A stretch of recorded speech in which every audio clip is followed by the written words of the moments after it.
Why do you think the Republicans have been historically unable to make the connection with minority voters? Is it the policy on immigration, do you think, or the notion that they're a status quo party? Well, I think, first of all, that historically they were the status quo party. And I think that immigrants are basically told, you're supposed to be a liberal Democrat. What's happened is, as liberal Democrat has turned into radical Democrat, they've said, that's not me. And I think that you're seeing, this has been a gradual, steady drift in the right direction. And I think you're seeing, I think Bush actually got up to 44% of the Latino vote in 2004. Then we backslid for a little while, and now we're back again. And I suspect that this year and in 2024, we'll actually carry a majority of Latinos. And from the standpoint of the Democrats, that's the beginning of the end. If they lose working class whites and they lose Latinos, they can't be competitive. It's so interesting to see, too, isn't it, that as the Democrats beat the oppression drum and claim to be standing up for the victimized in this remarkably moral manner, that they're in fact alienating exactly the people that they claim to support. First of all, the working class, because they did a cataclysmic job of alienating the working class, especially in the Clinton campaign. It was something stunning to watch. And now exactly the same thing is happening on the minority front. And so the very people whose tender mercies are supposed to be being targeted by this victimization narrative are the people who, as soon as they understand it, do everything they possibly can to reject it. But I think that's happening in part because among the graduate school educated elites, you're really dealing with a secular religion rather than a political movement. And therefore you have all of the fervor and intensity and blindness of a religious movement. So they have to assume that these other people are just wrong.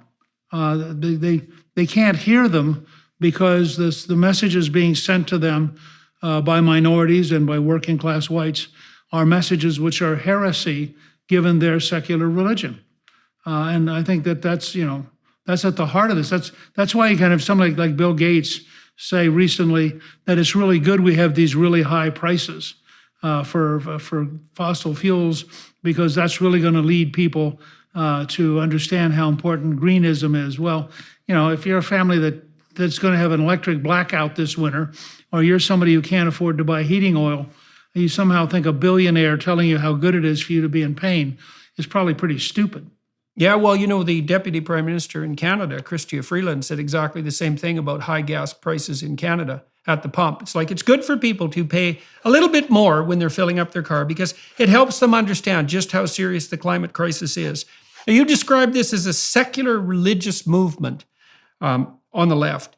What do you think the elements of that secular religious movement are? And I'm going to put another codicil on that question too. So there's famous gospel dictum, obviously, that you render unto Caesar what is Caesar's and unto God what is God's. And one question that arises as a consequence of that is what happens if you don't render unto God what is God's? And it looks to me like what happens is that the sacred collapses into the political, such that the political becomes sacred for those who are a-religious.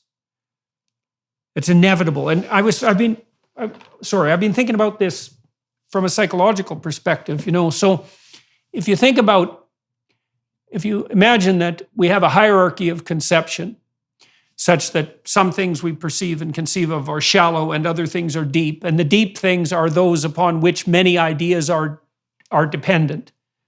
So constitutional axioms, for example, in that manner would be deep. And the self-evident presuppositions upon which the constitutional axioms are predicated would even be deeper. The deeper down you go, the more it becomes religious in some real sense. And there's no getting away from depth in that manner, because without that hierarchy of depth, you have a kind of incoherence at best. And so there's no getting away from the religious if you think about it technically in that manner. And then if you don't have a religious story or a religious substrate, then it seems to me that what happens is the political starts to become the substitute for that depth. And then we get into a situation where we can't even talk about political things anymore because it becomes taboo. And that seems to be part of this secularized religion that's part of what? It's part of woke activism. It's part of the insistence that human beings are a cancer on the planet and destroying it. It's part of this insane insistence on climate remediation before everything else, including providing food and shelter and energy to the poor. And that seems to be what's being rejected en masse by the working class, and also now increasingly by minority voters. Well, I mean, Dennis Prager has a very nice formula. He says, big God, small government, big government, small God.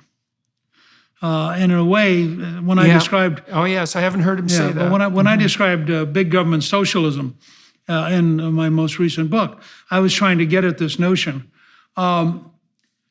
What you have in some ways is the ferocity of the Reformation.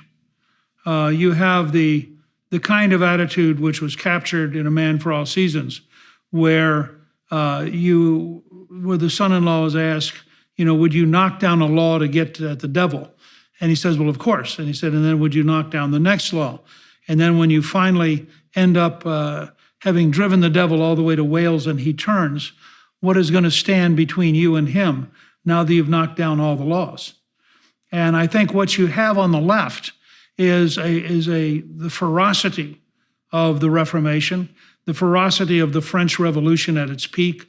Callista and I visited the cemetery in Paris where the Marquis de Lafayette is buried.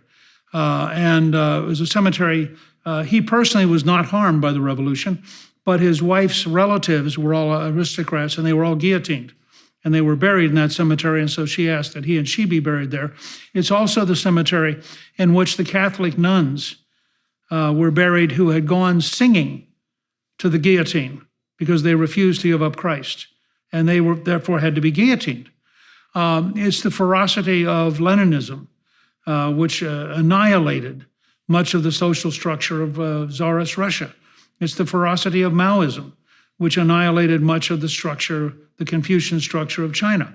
Well, that ferocity is what leads people to say that we ought to have transgenderism for 3-year-olds.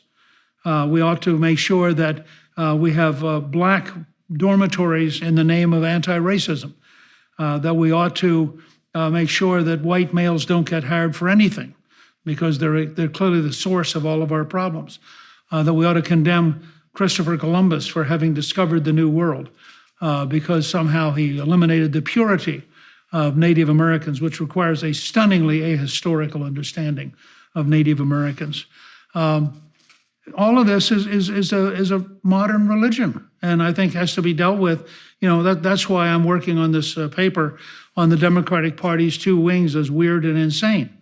The weird wing is sort of in touch with reality, but weird. The insane wing is totally out of touch with the real world and is drifting off into a never land in which it is quite prepared to kill people like you and me if that's the cost of getting to nirvana.